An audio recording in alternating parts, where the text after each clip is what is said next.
Assalamu ala ashrafil mursalin Nabiyyina wa maulana Muhammadin wa ala alihi wa sahbihi ajma'in. Wa ashhadu an la ilaha illallah wahdahu la syarika lah. Wa ashhadu anna Muhammadan abduhu wa rasuluh sallallahu alaihi wa ala alihi wa sahbihi wa man tabi'ahum bi ihsanin ila yaumiddin. Alhamdulillah, puji syukur kita haturkan kehadirat Allah. Malam ini kita melanjutkan kajian rutin dengan membaca kitab Al-Lu'lu' wal Marjan fi mattafaqa alaihi syaikhan. Dan insyaallah yang akan kita baca adalah hadis nomor 428, masih berkaitan dengan salatul lail wa adadu raka'atin Nabi sallallahu alaihi wasallam fil lail, wa anna al-witra rak'atun wa anna rak'ata salatun sahihatun. Bab tentang salat lail dan jumlah rakaat yang dilakukan oleh Nabi sallallahu alaihi wasallam ketika salat lail, dan bahwa witir itu boleh 1 rakaat. Kita akan baca hadis dari Aisyah radhiyallahu anha. Anil Aswad qala sa'altu Aisyata radhiyallahu anha kaifa kanat salatun Nabi sallallahu alaihi wasallam bil lail. Dari Al Aswad, beliau bertanya kepada Aisyah radhiyallahu anha bagaimana salatnya Nabi sallallahu alaihi wasallam di waktu malam. Qalat, kata beliau, kana yanamu awwalahu, beliau tidur di awal malam, wa yaqumu akhirahu, dan beliau bangun di akhir malam, fayusalli, kemudian beliau salat, thumma yarji'u ila firashihi, kemudian beliau kembali tidur, fa idza adzana al-muadzinu wathaba, apabila telah terdengar azan maka beliau bangun. Fa in kana bihi hajatun ightasala wa illa tawaddaa wa kharaja. Kalau beliau ada hajat, yang dimaksud di sini adalah hubungan badan, maka beliau lakukan hubungan badan setelah tahajud. Ightasala, kemudian beliau mandi. Wa illa, dan jika tidak ada hajat, tawaddaa, beliau berwudu. Wa kharaja, kemudian berangkat menuju masjid.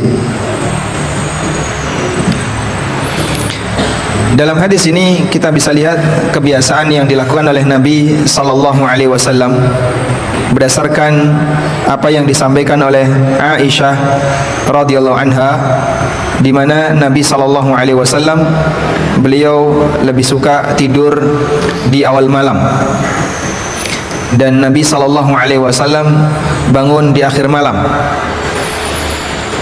Ini berbeda dengan kebiasaan masyarakat di zaman sekarang. Kadang tidurnya kemalaman, akhirnya di akhir malam tidak bangun.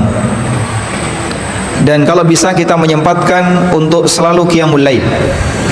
Nabi sallallahu alaihi wasallam bersabda, "Alaikum bi qiyamil laili fa innahu da'bus salihina min qablikum." Lakukanlah qiyamul lail, karena itu merupakan kebiasaan orang saleh sebelum kalian. Dan Rasulullah sallallahu alaihi wasallam menyebut orang yang tidak qiyamul lail seperti bangkai di malam hari. Nabi sallallahu alaihi wasallam mengatakan berkaitan dengan orang yang punya karakter buruk, ja'dhariyin mutakabbir, orang yang keras, orang yang kasar, dan dia punya karakter sombong. Kata beliau, himarun bin nahar,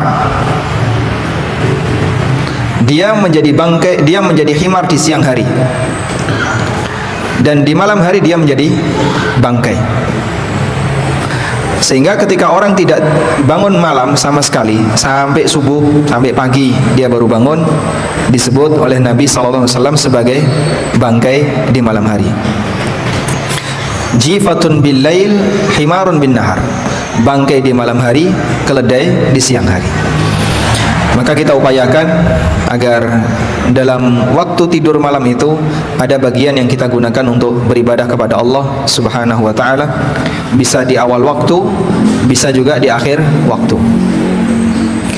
Kalau kita nggak bisa untuk bangun di akhir waktu, maka sebisa mungkin kita sediakan awal waktu untuk sholat, sebagaimana witirnya yang dilakukan oleh Abu Hurairah.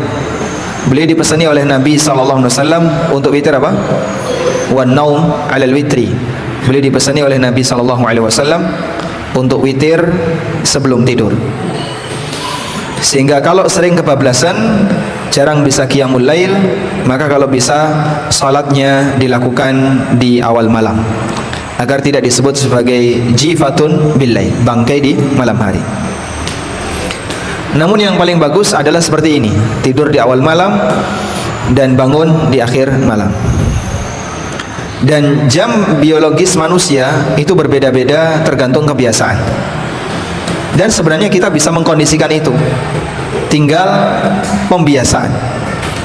Maka bagi mereka yang sudah terbiasa bangun di akhir malam, jam 4 dia bangun atau jam setengah 4 dia bangun, kalau sudah terbiasa, maka nanti ketika bangun di jam seperti itu akan terasa ringan, karena itu sudah menjadi jam biologisnya.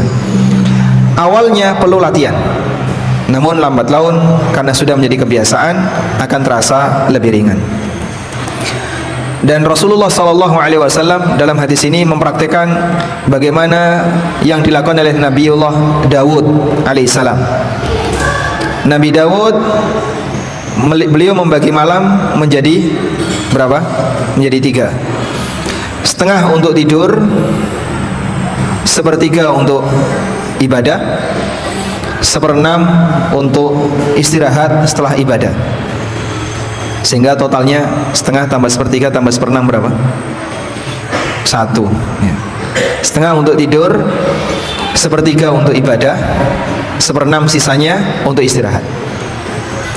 Dan dohirnya yang dilakukan oleh Nabi SAW seperti itu. Sebagaimana puasa yang terbaik adalah puasa Daud, maka salat yang terbaik, qiyamul lail yang terbaik adalah qiyamul lail yang dilakukan oleh Nabi Daud. Kemudian di sini juga terdapat sunnah berkaitan dengan waktu yang digunakan oleh Nabi SAW bersama istrinya ketika melakukan hubungan badan. Beliau lakukan setelah tahajud. Dan penjelasan yang disampaikan oleh para ulama bahwa beliau mendahulukan hak Allah sebelum hak pribadinya, sehingga ibadah dulu baru melakukan hubungan badan. Dan itu kebiasaan Nabi SAW. Dan apabila beliau tidak melakukan hubungan badan, tawaddu'a wa kharaja, beliau berwudu dan kemudian keluar menuju masjid. Tayyib. Nah, ini saya teringat sedikit berkaitan dengan masalah salat malam yang dilakukan oleh Nabi SAW, yang kata Aisyah, beliau salat 4 rakaat, jangan kau tanya khusyuknya dan panjangnya. Sekarang apa hukum taraweh 4 rakaat salam, 4 rakaat salam? Yang paling afdol salat taraweh adalah 2 rakaat salam, 2 rakaat salam. Dan itu berdasarkan keterangan ulama 4 madhab. Kalau 4 salam bagaimana? Dalam ensiklopedia fikih disebutkan, wakhtalafu fi man sallat tarawiha walam yusallim min kulli rak'atain. Ulama berbeda pendapat untuk orang yang salat tarawih namun setelah dapat 2 rakaat dia enggak langsung salam.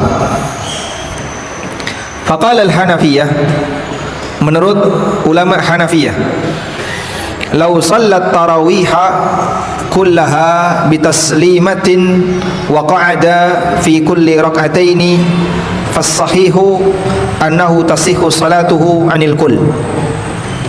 Kalau ada orang yang salat tarawih kullaha, beberapa rakaat, bisa misalnya 11 rakaat atau 13 rakaat atau 21 rakaat, dia salat tarawih semua rakaat dengan 1 salam, berarti tasyahud akhirnya sekali. Misalnya 11 cuman tasyahud akhir tok.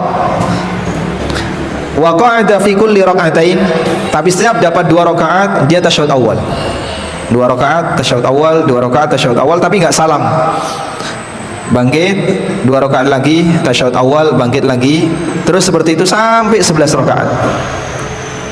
Fas-sahih, pendapat yang benar dalam mazhab Hanafiyah, annahu tasihhu salatuhu anil kull. Salatnya sah semuanya. Ini dalam mazhab Hanafiyah.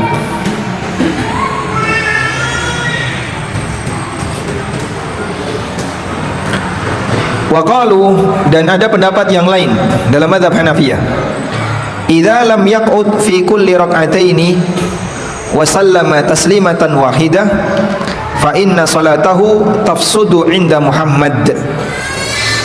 Apabila setiap dapat 2 rakaat dia enggak duduk dan enggak salam sehingga bablas terus langsung 4 rakaat atau langsung 6 rakaat,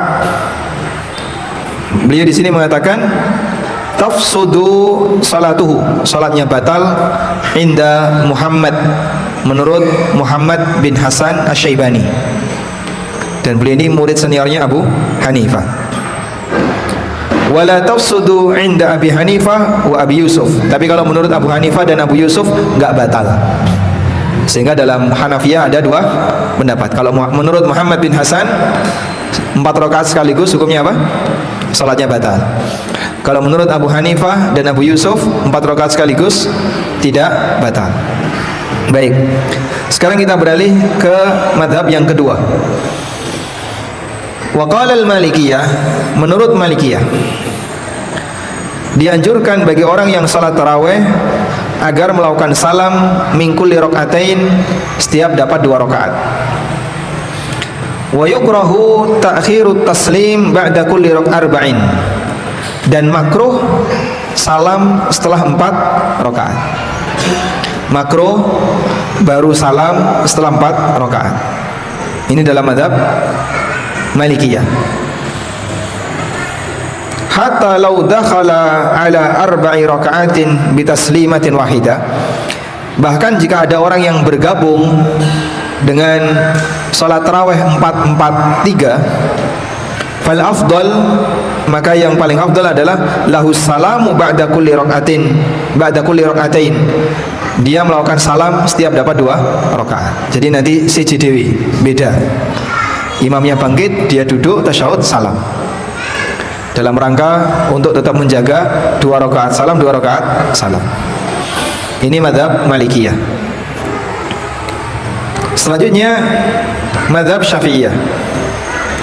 Wa qala Syafi'iyah, sementara Syafi'iyah menjelaskan,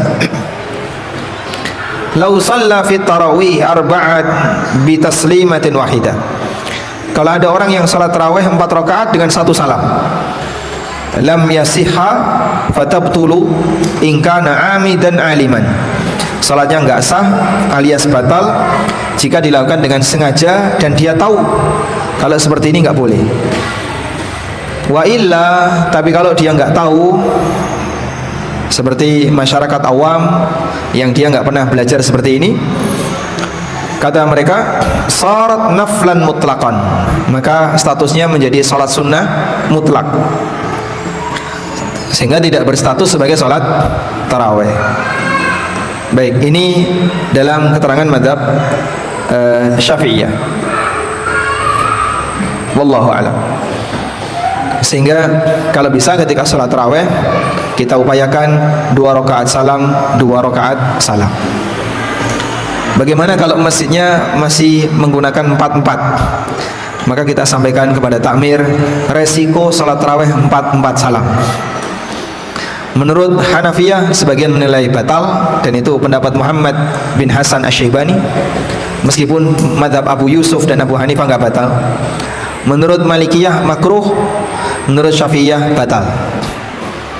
Lebih aman 2 salam 2 salam. Semua ulama sepakat sah, karena demikianlah bimbingan dari Nabi sallallahu alaihi wasallam. Wallahu a'lam. Baik, kita lanjutkan. Berikutnya hadis dari Aisyah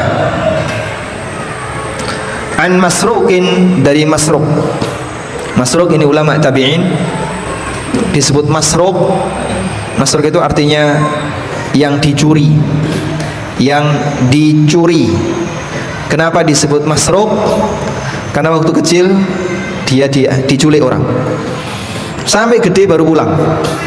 Akhirnya disebutlah Masruq, orang yang diculik, dicuri. Dan termasuk di antara ulama tabi'in yang banyak mendapatkan riwayat dari Aisyah radhiyallahu anha. Saltu Aisyah radhiyallahu anha, aku bertanya kepada Aisyah radhiyallahu anha, Ayyul amali kana ahabba ila Nabi sallallahu alaihi wasallam. Amal apakah yang paling dicintai oleh Nabi sallallahu alaihi wasallam?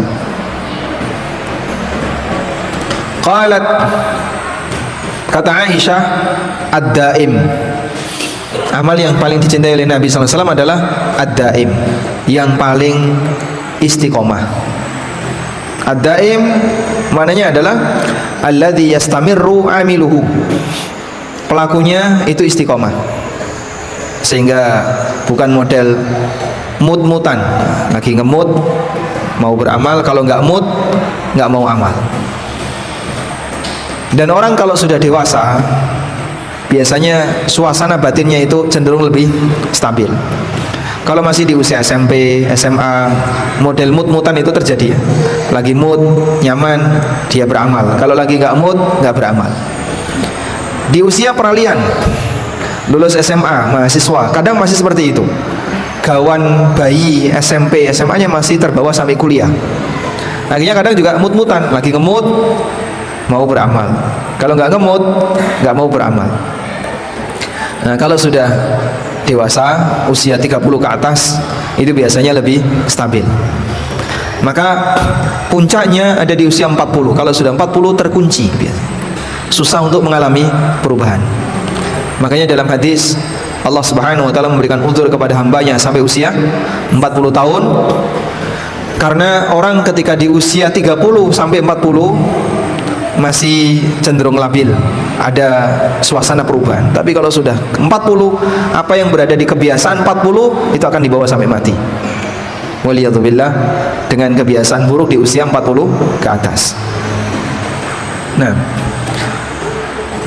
qalat, kata Aisyah, ad-daim, amal yang dicintai oleh Nabi SAW adalah amal yang istiqomah. Qultu, maka Masruq bertanya lagi, mata kana yaqum, kapan Nabi SAW melakukan qiyamul lail? Qalat, kata Aisyah radhiyallahu anha, mata kana yakum, kapan Nabi SAW bangun? Qalat, kata Aisyah, kana yaqumu idza sami'a as-sarikh.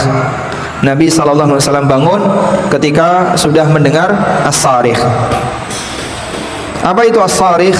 As-sarikh yang teriak, maksudnya adalah ad-dik li'annahu yakthuru as-siyah fil lail. Ayam jantan. As-sarikh di sini adalah ayam jantan. Karena disebut as-sarikh karena binatang ini banyak berkokok di malam hari. Nabi SAW biasanya bangun tidur ketika sudah mendengar ayam jantan berkokok. Sehingga dari cerita Aisyah ini, berarti di zaman Nabi SAW ada ayam, dan ada ayam jantan yang berkokok. Maka jangan dibayangin, wah pada zaman itu apa ayam itu sudah ada belum Pak? Ya, ayam tercipta sebelum ada beliau ya. Tapi apakah di Arab ada ayam Pak zaman itu? Nah, Aisyah menceritakan kalau sudah mendengar as-sarikh maka beliau bangun.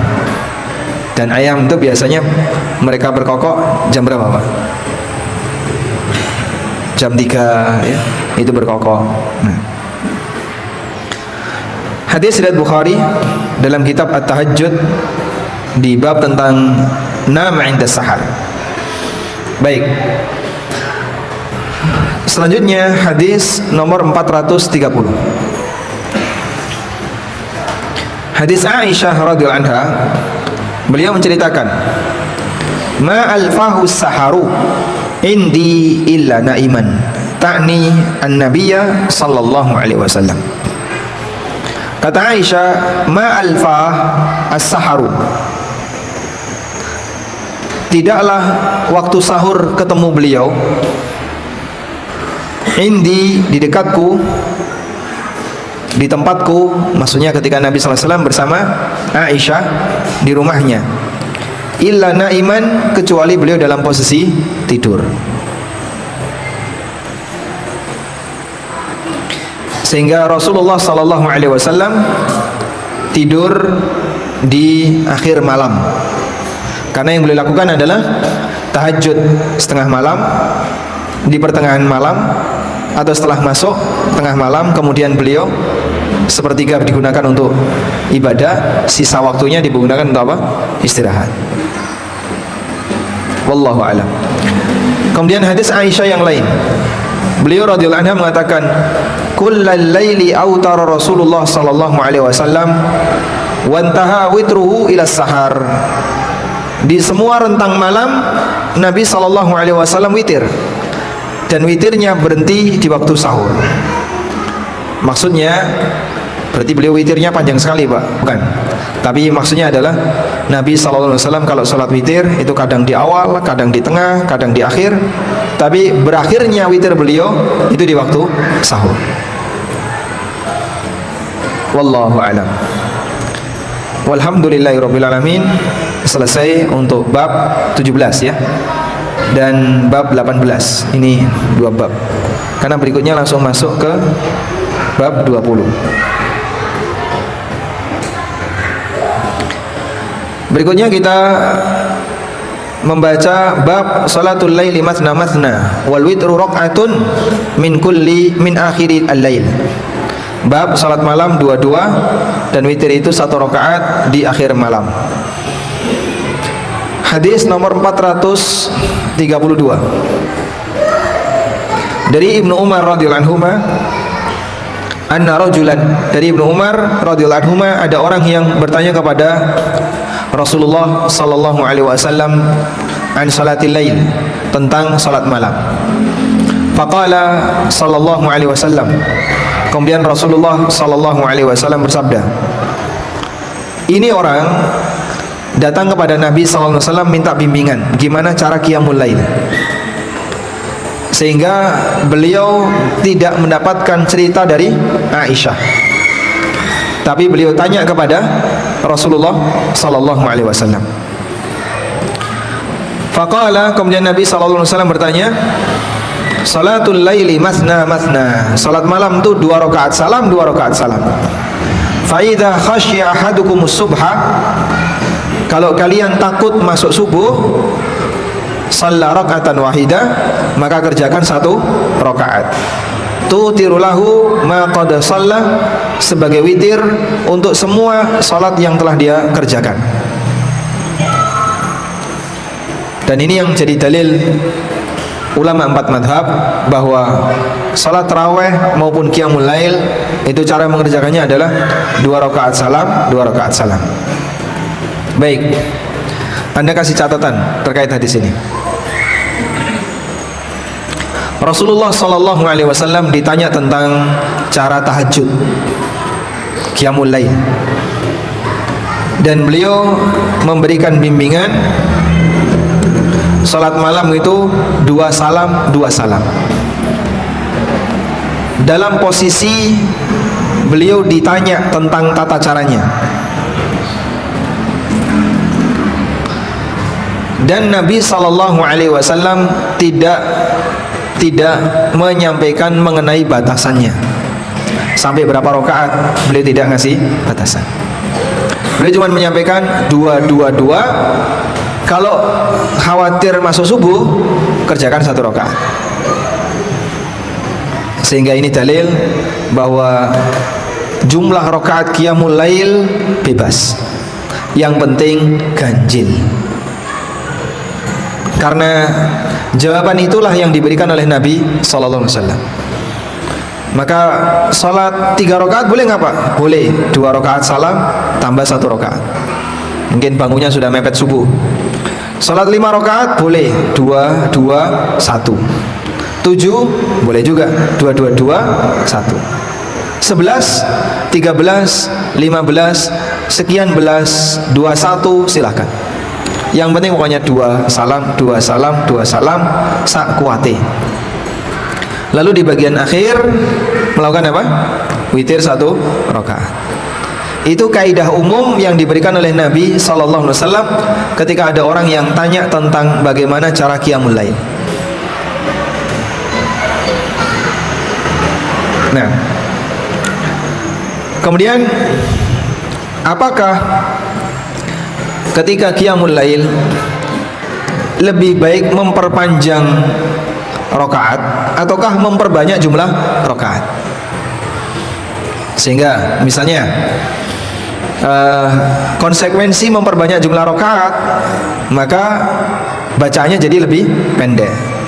Mungkin per 5 menit salam, 5 menit salam, tapi jumlah rakaatnya banyak. Atau yang lebih baik panjang, mungkin 15 menit baru dapat 1 rakaat.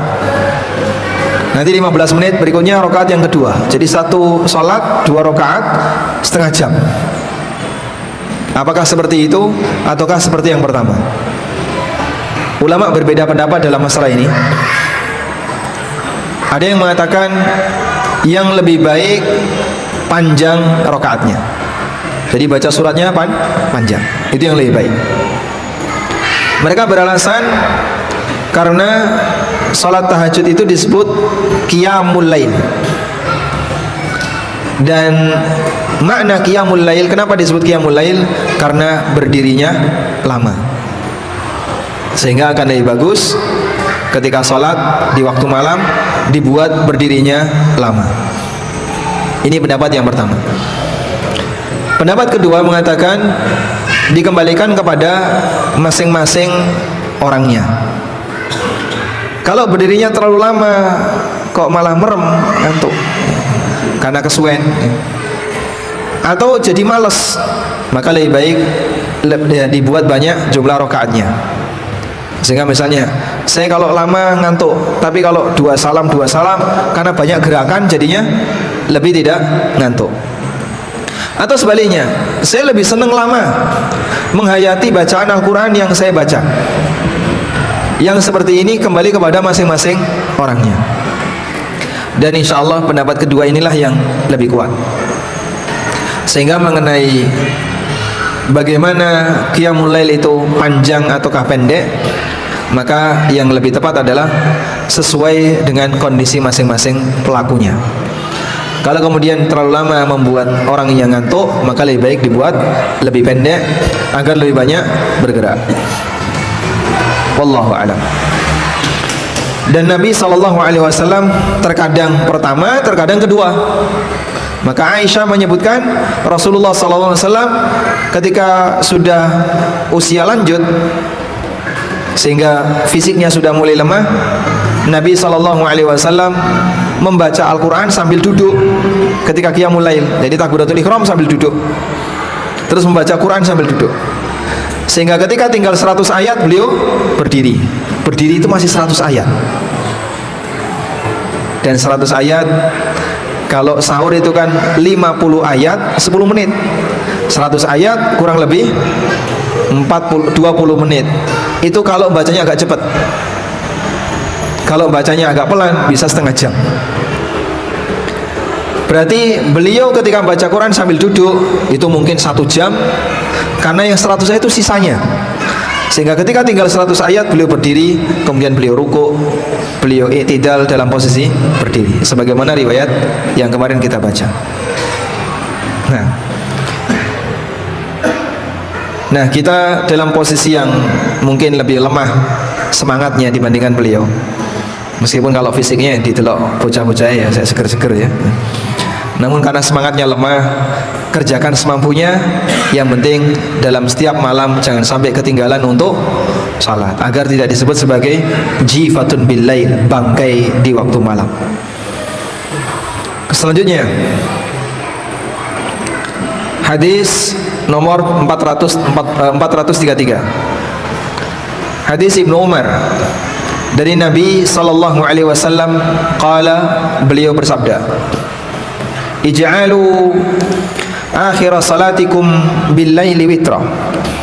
Jadikanlah salat terakhir kalian di malam hari adalah salat witir.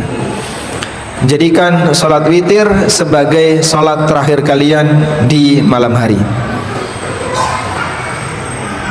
Nah, dan hadis ini sering menjadi bahan pembahasan di kalangan masyarakat mengenai hukum, apa hukumnya tahajud setelah taraweh. Karena kan banyak orang kalau ikut taraweh sampai witir ya, lalu pulang, dan malam bisa jadi dia bangun malam sebelum sahur. Boleh nggak tahajud padahal tadi sudah sholat witir? Nah, biasanya yang jadi acuan adalah hadis ini. Oleh karena itu, sebelum kita membahas tentang hadis ini, terlebih dahulu coba kita baca hadis berikut. Disebutkan dalam riwayat yang sahih, annahu sallallahu alaihi wasallam kana yusalli rak'ataini ba'dal witri jalisan. Nabi sallallahu alaihi wasallam beliau salat 2 rakaat sambil duduk setelah salat witir. Nabi SAW mengerjakan salat 2 rakaat sambil duduk setelah salat witir. Bagaimana kompromi antara hadis ini dengan hadis yang tadi kita baca? InsyaAllah nanti kita bahas setelah adzan isya. Wassallallahu ala nabiyyina Muhammadin wa ala alihi wa sahbihi wasallam.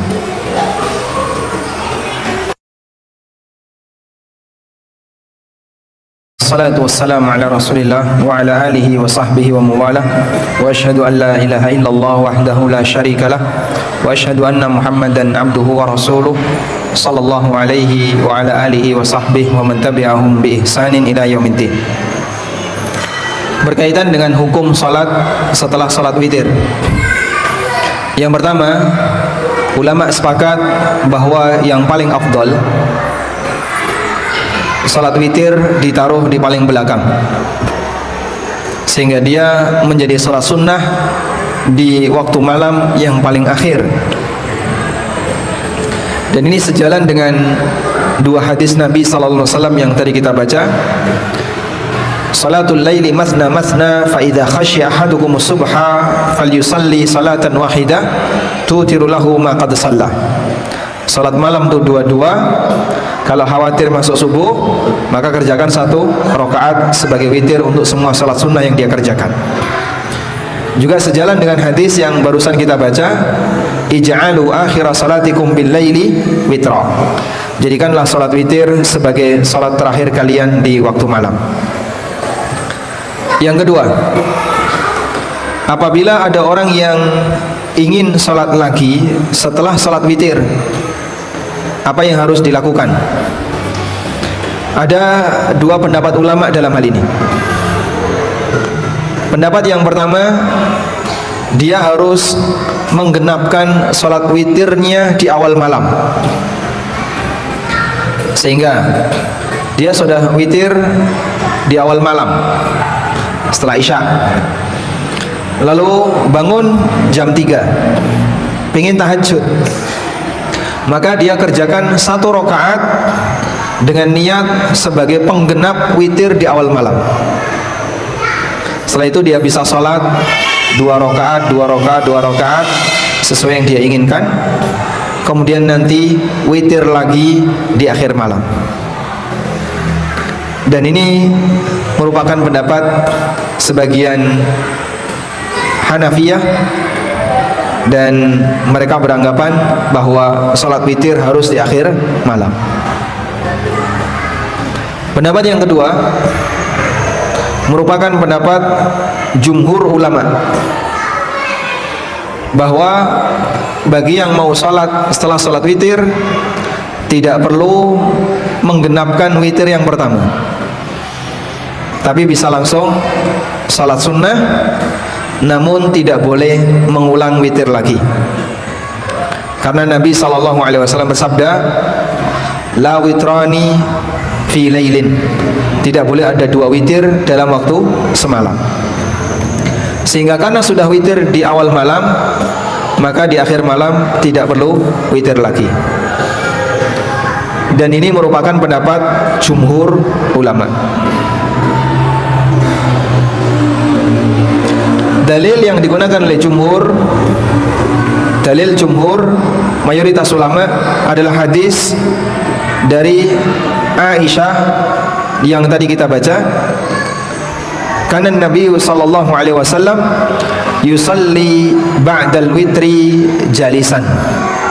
Nabi sallallahu alaihi wasallam beliau melaksanakan salat sambil duduk 2 rakaat setelah witir. Yang ini menunjukkan boleh salat setelah salat witir. Nah, sekarang salat yang beliau kerjakan sambil duduk setelah witir ini salat apa? Kita coba baca keterangan An-Nawawi. Qala An-Nawawi rahimahullah, kata An-Nawawi rahimahullah, qauluha, keterangan Aisyah bahwa Nabi sallallahu alaihi wasallam salat 13 rakaat. Beliau kerjakan 8 rakaat, kemudian beliau witir, kemudian beliau salat 2 rakaat sambil duduk. Fa idza arada yarka'a qama fa raka'a thumma yusalli rak'ataini ba'da an-nida'i wal iqamah min salati subhi. Dan setelah itu apabila beliau ingin salat qabliyah subuh, beliau salat 2 rakaat sambil berdiri setelah terdengar adzan subuh, antara adzan dan iqamah. Lalu kata An-Nawawi,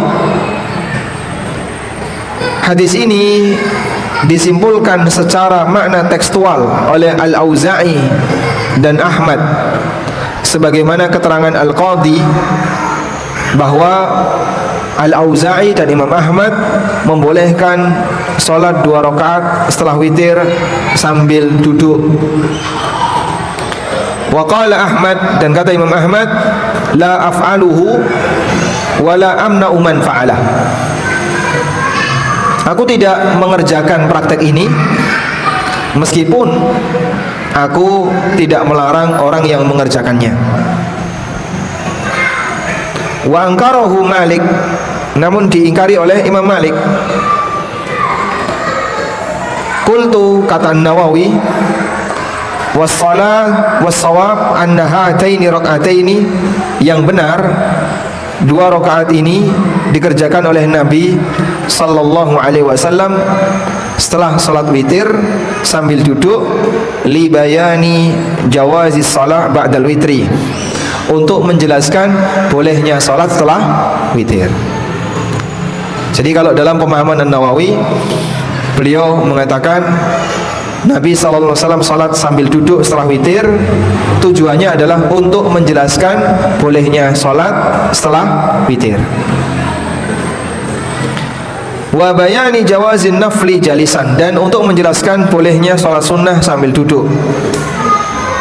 Walam yuwadzib ala dzalika, meskipun itu tidak beliau rutinkan. Sehingga penjelasannya, hukum salat setelah witir apa? Boleh, meskipun itu tidak dirutinkan. Wallahu a'lam. Berarti hadis Ibnu Umar, jadikanlah salat terakhir kalian adalah salat witir. Hadis Ibnu Umar ini menunjukkan makna anjuran untuk menjadikan witir sebagai salat terakhir. Bukan berarti nggak boleh salat setelah witir. Dan saya tidak mendapatkan satupun pendapat ulama yang mengatakan dilarang sholat setelah witir. Adanya tadi, bagi yang mau sholat setelah witir, genepin dulu witirnya, baru kemudian apa? Dia sholat, terus nanti witir lagi. Kalau dilarang witir, dilarang sholat setelah witir, ini pendapatnya masyarakat yang mungkin dia belum paham tentang ilmu seperti ini, dan itu umum di masyarakat. Oh, tidak boleh sholat setelah witir, nggak boleh sholat setelah witir. Padahal ulamanya siapa yang ngomong kayak gitu? Tidak ada ya. Nah, ini keliru, pemahaman yang keliru di masyarakat. Semua ulama membolehkan sholat setelah witir, hanya saja ada 2 teknis yang mereka jelaskan. Ada yang seperti teknis pertama atau teknis yang kedua. Dan pendapat yang lebih kuat adalah pendapat jumhur ulama, boleh sholat setelah witir. Karena kalau kita perhatikan pendapat yang pertama tadi, jadinya witir berapa kali? Berapa kali? 3 kali. Witir di awal malam, witir pembatal witir pertama, penggenap witir pertama, dan witir lagi di akhir malam. Jadinya witir 3 kali. Dan aneh kalau witir dilakukan 3 kali. Wallahu a'lam. Walhamdulillahirabbil alamin. Demikian yang bisa kita sampaikan, semoga bermanfaat. Wassallallahu ala nabiyyina Muhammadin wa ala alihi wa sahbihi wa sallam wa akhiru da'wana alhamdulillahirabbil alamin. Wassalamualaikum warahmatullahi wabarakatuh.